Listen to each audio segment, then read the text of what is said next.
नमस्कार। Sports scan के आज के संस्करण में आप सबका बहुत बहुत स्वागत। खेल जगत की तमाम खबरों का लेखा जोखा लेकर मैं हूं नवीन सक्सेना आज के इस अंक में, और इन खबरों पर आज मेरे साथ चर्चा करने के लिए और अपनी विशेष राय साझा करने के लिए हमारे साथ हैं रणवीर सिंह, खेल पत्रकार, खेल विशेषज्ञ। रणवीर, स्वागत है आपका। नवीन, आपको और स्पोर्ट्स स्कैन सुनने वाले सभी लिसनर्स को मेरा भी नमस्कार।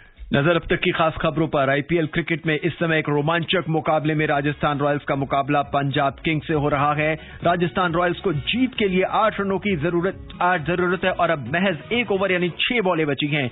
और अब से कुछ देर बाद लखनऊ सुपर जायंट्स का सामना कोलकाता नाइट राइडर्स से होगा। कोलकाता नाइट राइडर्स ने टॉस जीत लिया है और गेंदबाजी करने का फैसला किया है। हरियाणा में आज पंचकुला के इंद्रधनुष स्टेडियम में एक विशेष समारोह में खेलो इंडिया यूथ गेम्स के शुभंकर, लोगो, जर्सी और थीम सॉन्ग का लोकार्पण किया गया। हॉकी की बात करें तो भोपाल में हॉकी इंडिया सीनियर महिला राष्ट्रीय चैंपियनशिप के दूसरे दिन मेजबान मध्य प्रदेश और हरियाणा और पंजाब ने अपने अपने मैच जीत लिए हैं। और टेनिस में मैड्रिड टेनिस ओपन टूर्नामेंट के पुरुषों के सेमीफाइनल में अब से कुछ देर बाद सर्बिया के नोवाक जोकोविच का मुकाबला स्पेन के कार्लोस अल्कराज से।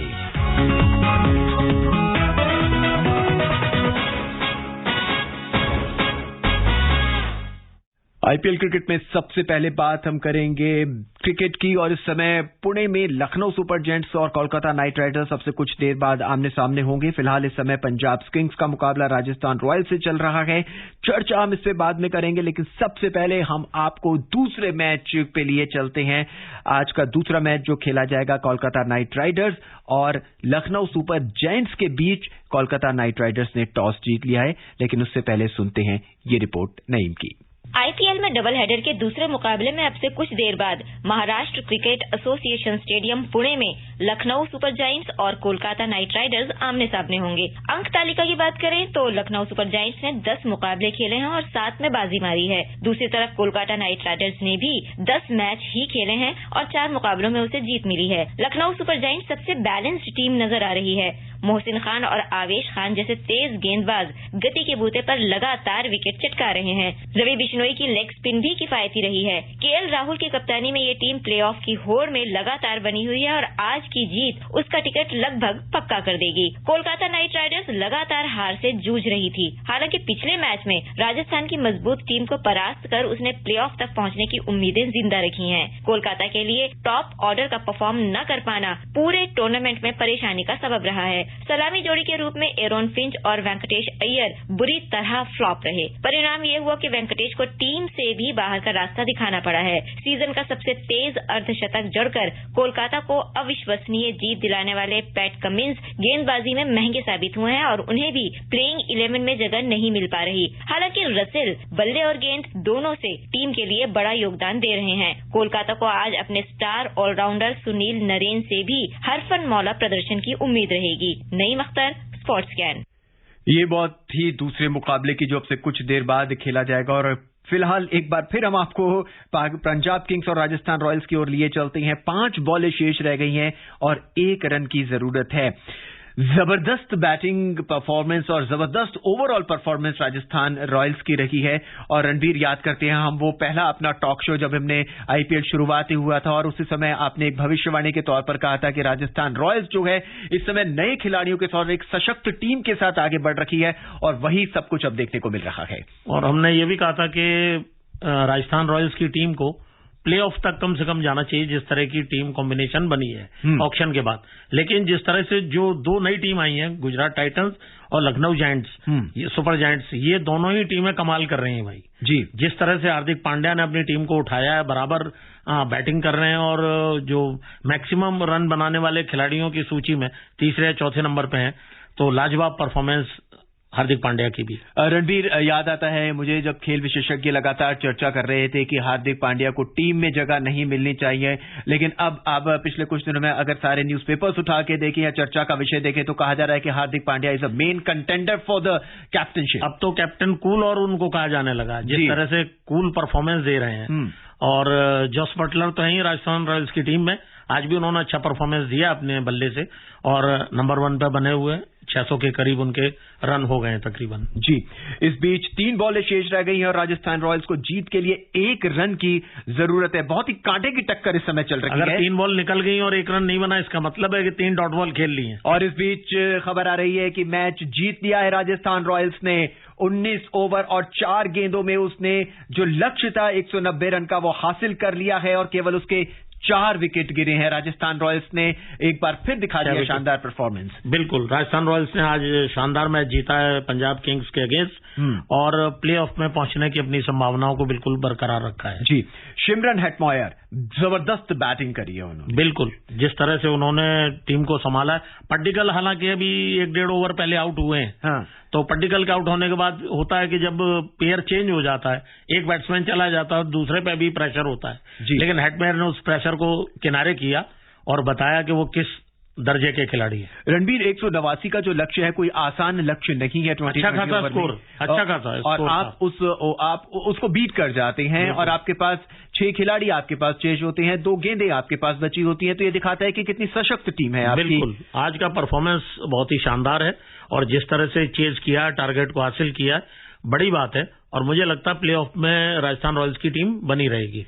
राजस्थान रॉयल्स के खिलाड़ियों की बात करें तो यशस्वी जायसवाल ने 68 रन बनाए और उनका साथ दिया जोस बटलर ने। कुल मिला के 98 रन का जो एक सशक्त रन थे वो उन्होंने बोर्ड पे पहले ही चिपका दिए थे और उनकी जीत जो थी राजस्थान रॉयल्स की शुरू के 10 ओवर में ही बना दी थी। एक तरह से जीत को पक्का तो कर ही दिया था। जी, अब बात करते हैं हम इस समय जो दूसरा मैच शुरू होने वाला है अब से कुछ देर बाद, कोलकाता नाइट राइडर्स और लखनऊ सुपर जायंट्स का। पहले ही हम चर्चा कर चुके हैं कि लखनऊ सुपर जायंट्स एक बहुत ही शानदार टीम के साथ आईपीएल में आई है। जायंट्स और गुजरात टाइटंस, और दोनों ने ही दिखा दिया है कि अंक तालिका में वो किस नंबर पर हैं और उनसे पार पाना अब मुश्किल है सभी टीमों के लिए। बिल्कुल, जिस तरह से 2 नई टीम खड़ी हुई थी और पहली बार खेल रही हैं, लेकिन उनका टीम कॉम्बिनेशन इस तरह का है। जिस तरह से हमने गुजरात टाइटंस की बात की, ठीक उसी तरह से लखनऊ सुपर जायंट्स भी कहीं पीछे नहीं है। पहले दूसरे पायदान पे वो बने हुए, तीसरे पे राजस्थान रॉयल्स। इस तरह से टीम का ओवरऑल कॉम्बिनेशन बना हुआ है। तो देखते हैं आज का मैच कैसा रहता है। और जहां तक केकेआर की बात है, 2 बार की चैंपियन जरूर है, लेकिन इस सीजन में वो काफी पिछड़ी हुई है। वो चाहे केकेआर हो, चाहे सीएसके हो, चाहे मुंबई इंडियंस हो, ये बिल्कुल नीचे लगी हुई टीमें हैं तीनों। इनसे ऊपर हैदराबाद की भी टीम भी है, जी, पंजाब की टीम भी है। रणबीर, केकेआर के लिए आज का मैच बहुत ही महत्वपूर्ण है अगर उसको प्लेऑफ में अपनी जगह बरकरार क्या, अगर प्लेऑफ में जगह पानी है तो। अगर आज का मैच प्लेऑफ की संभावनाएं बोली, संभावनाएं, और मुझे लगता है कि लखनऊ की टीम जिस तरह से खेल रही है और केकेआर जिस तरह से सीजन में खेल रही है, अगर कोई चमत्कार उनके खिलाड़ी कर दें तो बड़ी बात है, वरना मैच आज का जो है लखनऊ टीम ही जीतेगी, ऐसा मुझे लगता है। कुल मिला के अगर पूरे आईपीएल पर एक नजर डालें तो जितनी भी पुरानी टीमें थी which are playing from the last 15 session, 15 साल से जो लगातार खेल रही हैं, वो सभी उस कट ऑफ लाइन जो है प्लेऑफ के नीचे नजर आ रही हैं। क्या कुछ, अगर आप एक एनालिसिस करें, क्या कुछ ऐसा रहा कि ये टीमें उस लाइन को या उस लक्ष्मण रेखा को पार नहीं कर पा रही हैं? देखो, इस बार जो मेगा ऑक्शन हुआ है, सारी टीमें बदल गई हैं। आपके 2-2, 3-3 प्लेयर रहे आपके पास, रिटेन किया आपने, और जिनको रिटेन किया वो बूढ़े खिलाड़ी हो चुके हैं एक तरह से, है ना। तो ये T20 जो है यंगस्टर्स का गेम ज्यादा है, जैसा मैं मानता हूँ। कभी कभार जो है बूढ़े शेर चल जाते हैं, लेकिन बूढ़े शेर हमेशा नहीं चलते हैं जी। बूढ़े शेर वक्त के टाइम खड़े हो जाते हैं, वक्त जरूरत पे, लेकिन हमेशा नहीं कर पाते हैं। तो जो नई टीमें बनी है, नया ऑक्शन हुआ है, उस लिहाज से 2 टीमों की हमने बात करी ली जो बिल्कुल नई टीमें हैं, और दूसरी टीमें भी। इनमें सबसे ज्यादा मुझे आश्चर्य इस बात का है कि मुंबई इंडियंस जैसी प्रोफेशनल टीम, 5 बार की चैंपियन, और वो इतने पैसे वाली टीम थी, और उसने इस बार के ऑक्शन में अपना बॉलिंग डिपार्टमेंट बिल्कुल जीरो कर लिया है। जहां तक जसप्रीत बुमराह की, वो हिंदुस्तान के नंबर 1 बॉलर हैं, लेकिन उस टीम के लिए जब वो खेल रहे हैं तो एक एंड पे वो बॉलिंग जरूर करते हैं, दूसरी टीमें ये मान लेती हैं कि इनको 2 ओवर रोको, 3 ओवर रोको, उसके बाद बाकियों को ठोकते रहो, तो उनको विकेट भी नहीं मिल रहे हैं। अब आप देखिए कि 9-10 मैच खेल लिए हैं, अभी 5 विकेट हैं उनके कुल, जसप्रीत बुमराह के, और उनके जो अच्छे बॉलर्स थे वो दूसरी टीमों में जा चुके हैं। ट्रेंट बोल्ट हो, चाहे चाहर हो, वो दोनों राजस्थान की टीम में आ गए हैं। तो इस तरह से उनका बॉलिंग डिपार्टमेंट बहुत कमजोर हो गया और कुछ भी कर लें, कितने भी रन बना लें, लेकिन दूसरी टीम को रोक नहीं पाते जी। ये उनके साथ सबसे बड़ी समस्या है। कुल मिला के बुमराह। दूसरा, जब बैटिंग की बात करें तो रोहित शर्मा फ्लॉप शो है।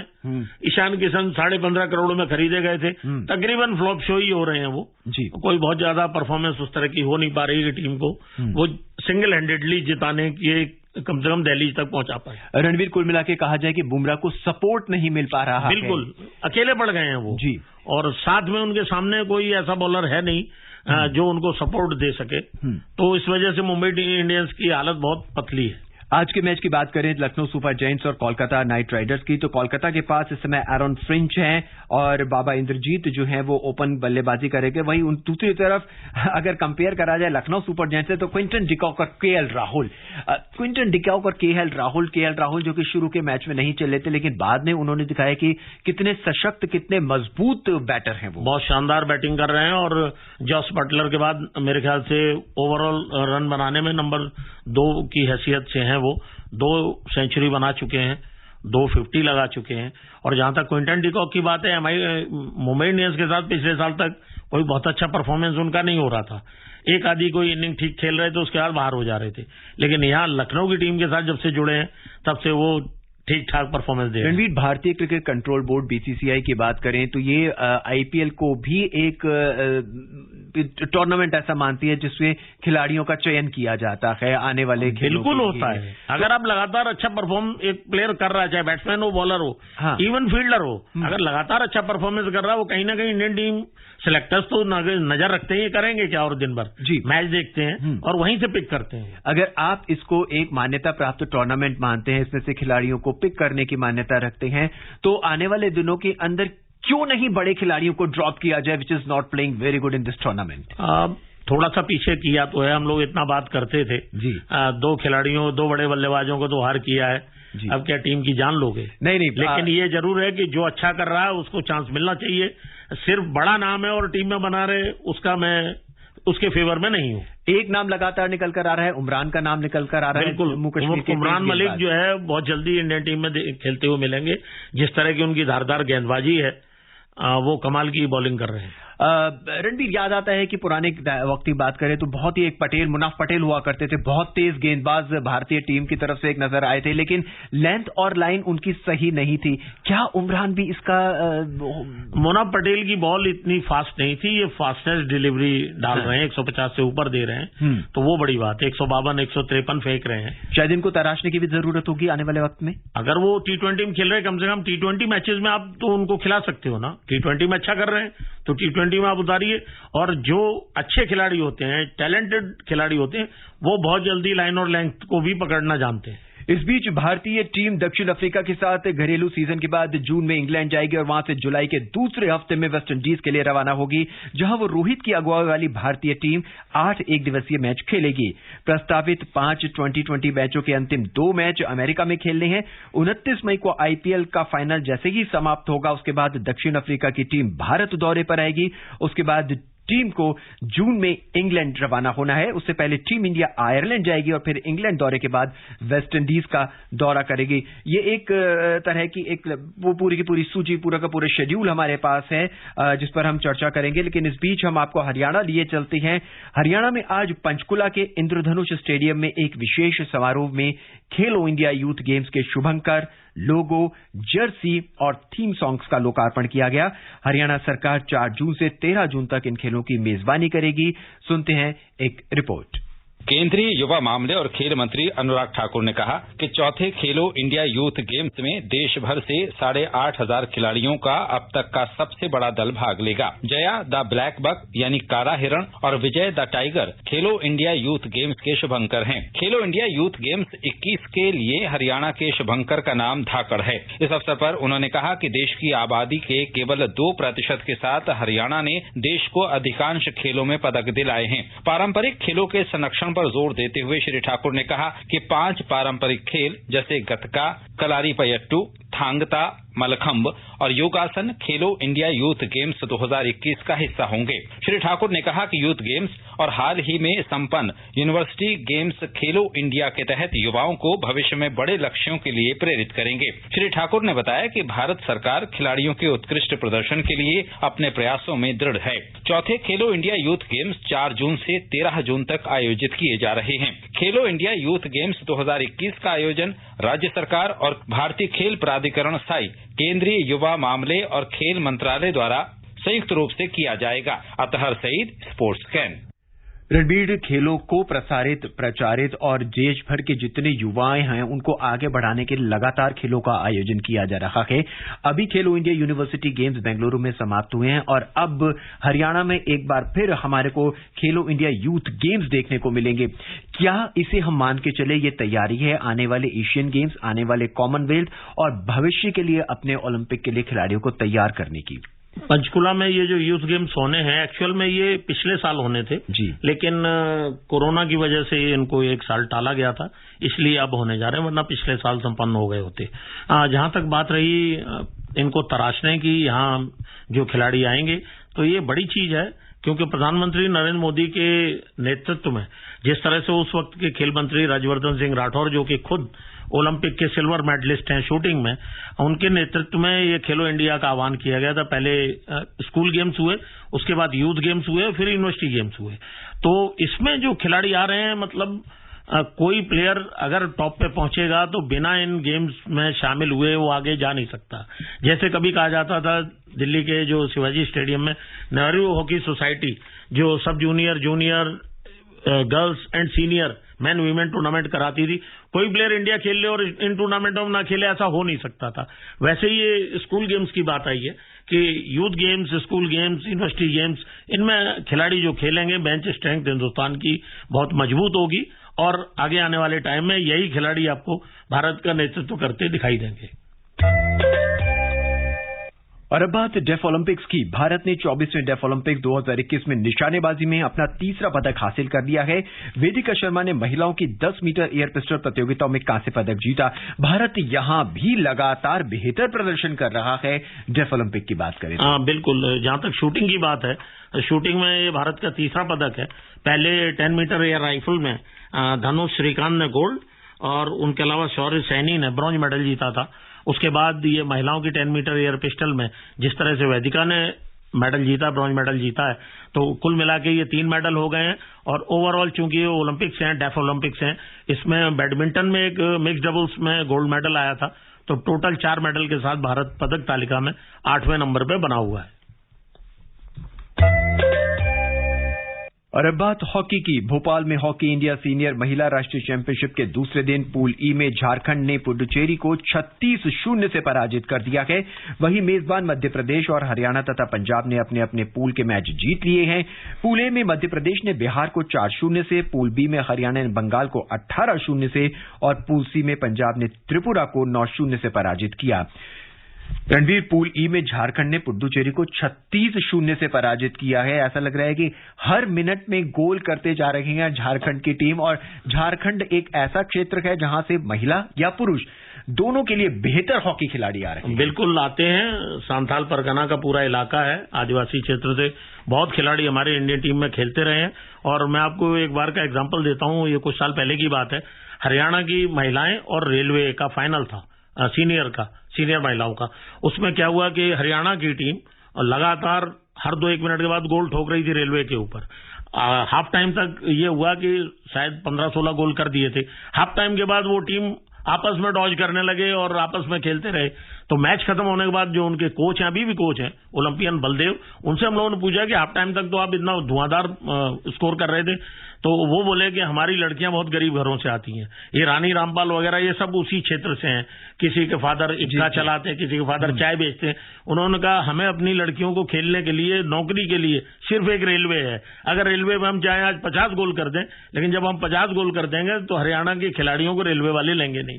ऐसा भी होता है जी। तो ये मैच टैक्टिस है, उन्होंने 15 गोल करके दिखा दिया हम क्या है। और अब बात टेनिस की। मैड्रिड ओपन टेनिस टूर्नामेंट के पुरुषों के पहले सेमीफाइनल में अब से कुछ देर बाद सर्बिया के नोवाक नोवाक जोकोविच का मुकाबला स्पेन के कार्लोस अल्काराज से होगा। वहीं दूसरे सेमीफाइनल में कल ग्रीस के सित्सिपास और जर्मनी के अलेक्जेंडर ज़वेरेव आमने सामने होंगे। और चलते चलते हम अपने सुनने वालों को बता दें कि आज विश्व एथलेटिक दिवस है। आज के दिन की शुरुआत 1996 में हुई थी और यह दिन हर साल 7 मई को बनाया जाता है। अंतर्राष्ट्रीय एमेच्योर एथलेटिक महासंघ ने इसकी शुरुआत की थी। आज के इस अंक में तमाम खबरों पर हमारे साथ चर्चा करने के लिए, अपनी विशेष राय साझा करने के लिए रणवीर आपका बहुत बहुत धन्यवाद। शुक्रिया बंधु। आज के इस अंक में बस इतना ही। मुझे यानी नवीन को दे इजाजत। नमस्कार।